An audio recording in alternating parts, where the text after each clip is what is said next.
হ্যাঁ মা। তোর সমস্যা আমি দূর করে দেব। এই নে, এই হলো তোর লোহার কুড়ুল, রূপোর কুড়ুল, আর এই হলো সোনার কুড়ুল। দৃশ্য 2। হ্যাঁ গা, সত্যি সোনা, একেবারে 22 ক্যারেট।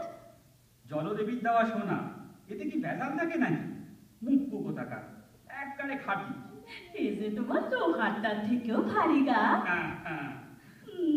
10 কিলোর কম তো হবেই না। তা তো হবেই, তা তো হবেই। জয় মা, জয় মা জলদেবী, জয় মা। হ্যাঁ গা, জলদেবীকে ভারত রত্ন দেওয়া যায় না গা? দেখ, ওটা তো আমার বাপের দেওয়া মোজা নয়, ইচ্ছে করলে কাউকে পরিয়ে দিতে পারি।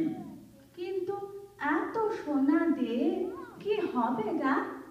আমরা তো বড় লোক হয়ে গেলাম।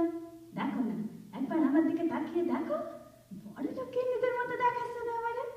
বড় লোক হলে কি হয় গা? বুক ধরফর করে। ও তাই?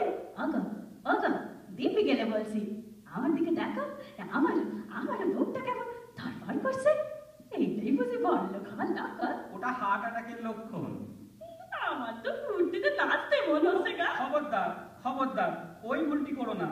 তোমার গেটে বাদ বাবা, নাচানাচি করে বিপদটা বাড়িও না। তবে গান গাই। বাড়ির পিছনে বাঁশ বাগান, অসময় শেয়াল দেখাবি বউ।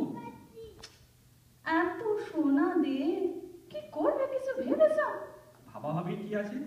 ঠাকুরের দেওয়া সোনার কুড়ুল, ওটা মাথায় করে রেখে দিতে হয় রে। সারো তো সব ফম্ব কথা। জলদেবী সোনা দিয়েছে ব্যবহার করার জন্য। ও সোনার কুড়ুল ভেঙে আমি গয়না করাবো। প্রথমে গড়াবো গেল কি শিখ, তারপর একটা নেকলেস, তারপর একটা শীতে হার, কান পাশা, ঝুমকো দুল, হাতে হাত পদ্ম, মকরমুখী কঙ্কন। হ্যাঁ গা, কেমন দেখাবে গো আমারে? হাতে সোনার হাত পদ্ম লাগিয়ে দত্তদের তাড়ানে যখন ফুটে দিবি না, তোর বুক একেবারে ফেটে ফেটে পড়বে। যাও, ওসব বাসনা ছাড়। ঠাকুরের দেওয়া কুড়ুল ও ভাঙা চলবে না। আর বাদ চলবে, 100 বাদ চলবে। বিয়ের পর একটানা সোনা দিয়েছ কখনো? কখনো ভেবেছ বউটা গায়ে কি দেবে? গায়ে আবার কি দেবে? শাড়ি দেবে, ব্লাউজ দেবে, বেশি ঠান্ডা পড়লে গায়ে কাঁটা দেবে। চপড়া হোক, বাদ বান করেগা। তুইও হিন্দি বাদ বান করেগা। আচ্ছা, এই রেগে গেলে তুই এত হিন্দি বলিস কেন বলতো? সুপ কর বললেই তো আমি সুপ মেরে যাই। চুপ কর বললে রাগ ফোটেই না, তাই বলতে হয় চোপড়া হোক। হিন্দি বইতে দেখো না? বলে খেতে পাই না, বই দেখবো। তা তুই কোথা থেকে দেখিস রে? কেন, দত্তদের ছোট বৌদির ঘরে? হ্যাঁ শুনছ? শোনো না, একটু সোনা বেশি কালার টিভি আনো না গো। বলছি না ঠাকুরের জিনিস, বেটার কথা মুখে আনবি না। তুমি এত নিষ্ঠুর হলে কেমন করে গো? সোনা দেখে তুমি এত বদলে গেলে। তোমার ইচ্ছে করে না বউরে সাজিয়ে তারে একটু দেখতে? কত লোক তো বউরে বিউটি পার্লারে নিয়ে গিয়ে বক্সুর করে ভুরু কামিয়ে সাজায়। সে যারা বউরে বরযাত্রীর গাড়ি ভাবে তারাই বউরে সাজায়। আর তাছাড়া থামলে কেন গো? বলছিলাম, থাক। থাকা থাকি চলবে, বলো না কি বলছিলে? বলছিলাম, তোকে 20 কিলো সোনা দিয়ে সাজালেও তুই তো আর শ্রীদেবী হবি না। তাহলে একটা পাখা কেন? মাথার উপর বনবন করে পাখাটা যখন ঘুরবে, শরীরটা জুড়বে। কথা শোনো বউয়ের। আরে বাবা, পাখা এখন যত না ঘোরে থেমে থাকে বেশিক্ষণ। লোকে এমন অবিশ্বাস সহ্য করে কেন? উপায় নেই বলে করে। এই যেমন 22 বছর ধরে আমি তোকে সহ্য করছি। তুমি বলতে চাইছো আমি লোডশেডিং? গায়ের রং কালো বলে আমায় এত কোটা দেবে? তুই লোডশেডিং হতে যাবি কেন? তুই তো সেটা লোড। লোড? লোড মানে কি গা? লোড মানে ও থাক বুঝে কাজ নেই। তুই খেতে দে, আমার বড় খিদে লেগেছে। আগে সোনা ফাসলা হবে, তারপর খাওয়া। ফাইসালা শুধু মুধু বকছে। তার বক বক দে, খেতে দে। আগে গয়না দাও। আগে খাবার। না গয়না। খাবার না গয়না। বলছি তো আকিনকে সার, ওসব গয়না টয়না হবে না। তবে ভাতও হবে না। হ্যাঁ, কুড়ুল সেটে পেট ভরা। স্বামীটা খেতে খুঁটে এলো, তাহলে তাতে ভাত দিবি না? না, দেব না। আমি এখন মডার্ন নাকি বলে তাই হয়ে গেছি। মডার্ন? সেটা কে জিনিস? আছে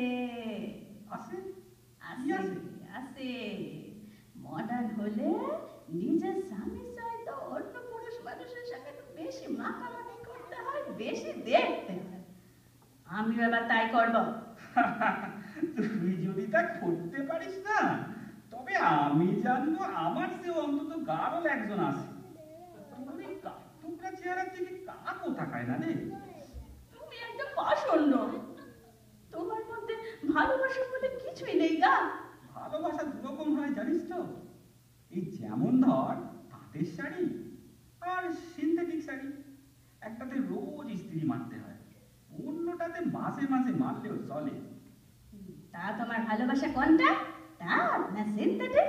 সিনথেটিক নিত্য নিত্য না করে হপ্তায় হপ্তায় পালিশ করতে হয়।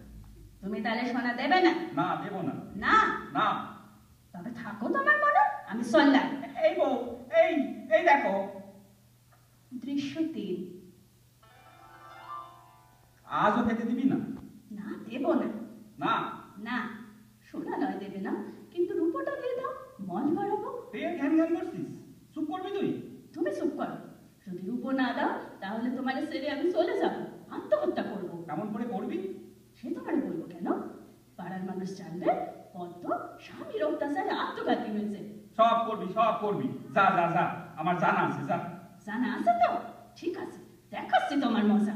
কত ধানে কত সাল তোমার টের পাওয়াচ্ছি। দৃশ্য 4।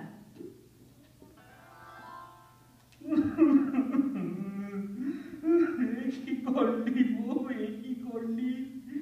এমন চন্দাল রাত তোর। মা, মা গো, এ কি হলো আমার মা? আমার বউ পদ্মরানী জলে ডুবে আত্মঘাতী হলো। ও মা জলদেবী, তুমি বলেছিলে তোমায় স্মরণ করতে মা গো। ছিদাম, কিরে ছিদাম, কাঁদছিস কেন? আবার বুঝি কুড়ুল হারিয়েছে? না মা, কুড়ুল না, এবার আমার বউ জলে ডুবে মরেছে। আমার একটা বউ দয়া করে ফিরিয়ে দাও মা। ও যা চায় আমি ওকে তাই দেবো। পার্লারে ওকে আমি বক্সুল করতে দেবো মা। ও, এই ব্যাপার? আচ্ছা, তুই অপেক্ষা কর, আমি তোর বউ এনে দিচ্ছি। দেখ তো বাবা, এই তোর বউ কিনা? মা, এ তো হেমা মালিনী। হ্যাঁ হ্যাঁ মা, এই আমার বউ। ছি ছি ছি না, তোকে আমি সৎ আর নির্লোভ বলে জানতাম। তুই সোনা রূপার লোভ ত্যাগ করলি, আর শেষে কিনা এক সুন্দরী মেয়েকে দেখে ভুলে গেলি? তোর এত অধঃপতন! আমার দোষ নিও না মা, কোনো লোভ বা মোহ থেকে এই কথা আমি বলিনি। মানুষ তো অভিজ্ঞতা থেকে শিক্ষে নেয়। আমি যদি আগের মতো বলতাম হেমা আমার বউ নয়, তারপর তুমি রেখাকে তুলতে, আমি বলতাম না এও আমার বউ নয়, তারপর আমার খেদা খানদানি বউটাকে তুলে বলতে, হ্যাঁ চিদাম এটা কি তোর?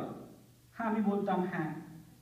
গতবারের মতো এবারেও আমার সততায় মুক্ত হয়ে 3টে বউকেই তুমি আমায় দিয়ে দিতে। এক বউতে আমার এই হাল, মা হয়ে তুমি বুঝতে পারলে না 3টে বউ নিয়ে আমার কি হাল হতো। তাই পয়লা চোটেই বলে দিলাম এটাই আমার বউ। ঠিকই রে, তুই বাবা তোর খাদা বউটাকেই নে। আর এরপর জলদেবীর আশীর্বাদে ছিদামের বউ পদ্মরানী হয়ে ওঠে অপরূপা সুন্দরী। আর এখানেই আমাদের শ্রুতি নাটকের সমাপ্তি।